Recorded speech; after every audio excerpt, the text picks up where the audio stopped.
Bonjour à toutes et tous. Merci d'être venus aussi nombreuses et aussi nombreux pour cette table ronde qui, sans nul doute, posera beaucoup d'enjeux et de débats qui susciteront vos réactions. Merci à Loïc Chélet-Girard et au Souffle Breton qui permettent d'organiser ces temps essentiels d'échange entre nous. Et merci au passage au Souffle Breton de me permettre de traverser la France, puisque vous entendrez à mon accent que je ne suis ni de Bretagne Nord ni de Bretagne Sud, mais un peu plus au sud, puisque je suis un élu local, vice-président du département du Lot.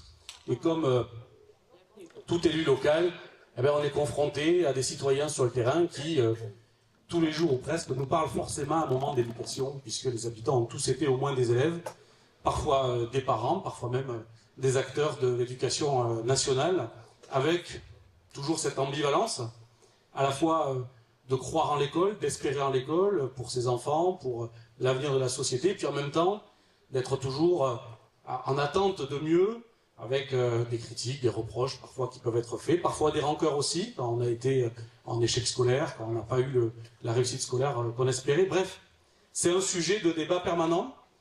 C'est pas toujours facile d'en parler de façon apaisée et constructive, et c'est, je pense, l'objet du débat de ce matin, d'en parler de façon constructive, avec des regards différents. Et pour cela, je vais vous présenter les 4 intervenants qui nous font le plaisir d'être parmi nous et qui vont s'exprimer devant vous. Alors, je commence par les régionaux de l'étape, si je puis me permettre. Émilie Cuchel, qui est élue adjointe à la mairie de Brest, conseillère régionale et présidente du réseau des villes éducatrices de France. Je ne me suis pas trompé, je ne veux pas fâché avec la région Bretagne. François de Souza, vous êtes enseignant, professeur d'histoire-géographie, et vous avez été cofondateur de ce réseau Vigilance Collège-Lycée, qui vise à la fois à être vigilant quant aux atteintes à la laïcité, aux risques pour les enseignants, vous nous en direz un mot, mais aussi à promouvoir ce bel idéal laïque.